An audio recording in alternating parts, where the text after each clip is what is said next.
Good morning and welcome to our daily psalm. Today we have the great joy and privilege of looking at Psalm 139.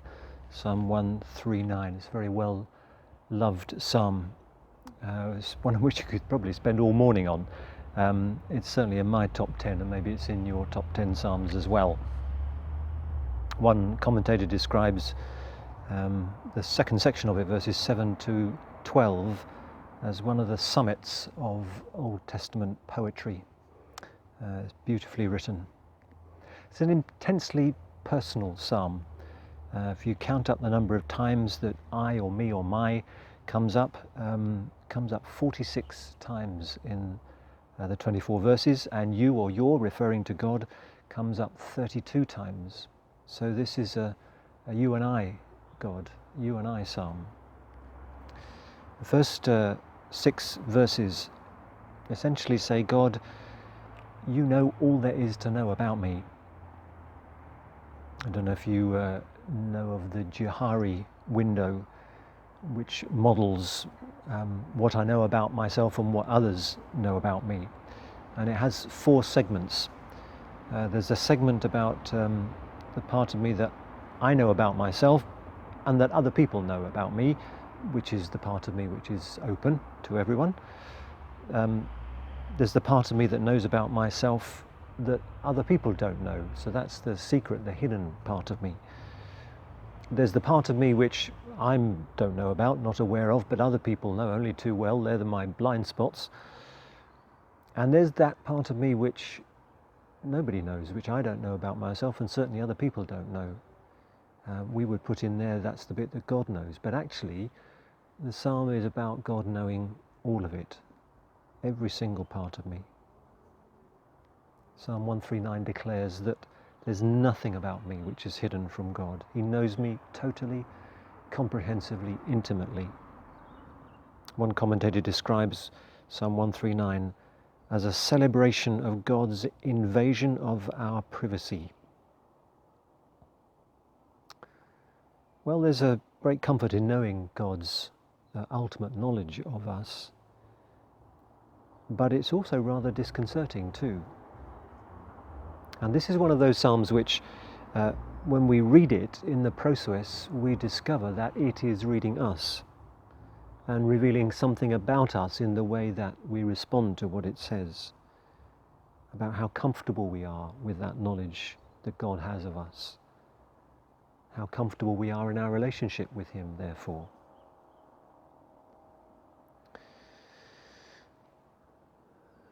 The second section of the psalm, verses 7 to 12, essentially says from the psalmist, God, there's nowhere I can go where you aren't already there. I cannot go anywhere where you cannot find me. I could try, but it wouldn't work. You're already there ahead of me. And then the third section, verses 13 to 18, delve into the mystery of human birth and God's intimate involvement in our coming into being. And then the final section, 19 to 22, we'll deal with when we get there. It's a bit different than the rest. The final 2 verses invite God to run his scanner over the psalmist's life, invites God to examine especially his heart and his mind, those 2 crucial organs that they are the ones which determine our character, our nature. So, Psalm 139. O Lord, you have searched me out and known me. Verb to search out means effectively you've dug around in the filing cabinet of my life, or you've gone through all my computer files, all those on me. You know everything. You have searched me out and known me. You know my sitting down, you know my rising up, you discern my thoughts from afar. Well, that's kind of shorthand for God, you know the whole lot of my everyday, every moment of it. Verse 3, you mark out or you measure my journeys and my resting place. You take your tape measure to it. You know its extent. You know exactly what it consists of. You are familiar with all my ways. For there is not a word on my tongue, but you, Lord, you know it altogether. You encompass me behind and before, and lay the palm of your hand upon me. This is very personal, the palm of your hand. And here's also that sense of ambiguity built in for the reader. To encompass me means to bind me. And you can bind things either to protect them or to restrict them. So do you feel protected or do you feel restricted by this total knowledge that God has of you? Maybe we should feel both those things. Verse 6, such knowledge is too wonderful for me, too extraordinary for me to grasp, so high that I cannot attain it. I can't get over it. I can't understand its totality.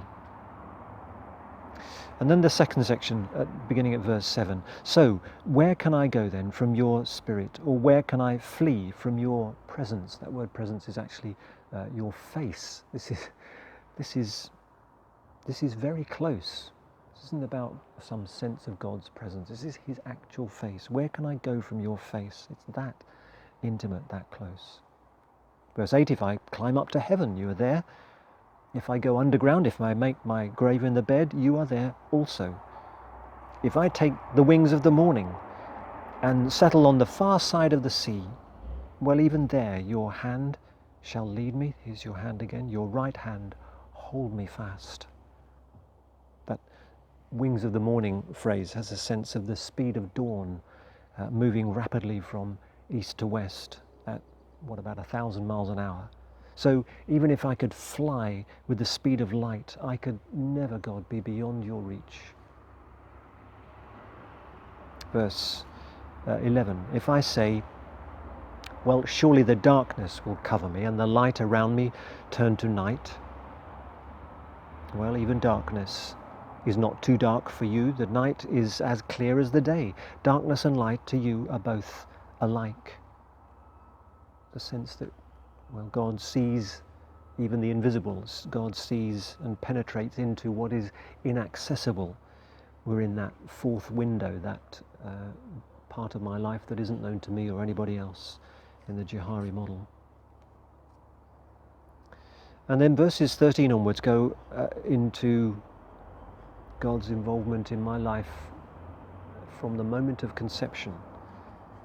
That I can never evade God, as the previous verses might intimate now I've discovered I can't. I can never evade God because he was involved in my life right from the very beginning. So here's verse 13, for you yourself created my inmost parts. That word for inmost parts is actually my kidneys. I suppose it's just an example of my innards. You created my innards. And here's the delightful phrase, we've come across this before, you knit me together with your knitting pins. You knit me together in my mother's womb. You were there weaving it all together, all the parts of me. And this is a source of great wonder. Verse 14, I thank you, for I am fearfully and wonderfully made. Another translation of that is, I thank you for I am made distinct, unique, in an awe-inspiring way. Extraordinary, marvelous are your works. My soul knows well. This knowledge of God's involvement in us from the moment of conception and being formed, his involvement in the way we're formed in the womb, is a source of wonder. So it is not narcissistic to stand in front of the mirror and say, God, you did a good job here. I am made awesome. You might try saying that to yourself in front of the mirror 3 times.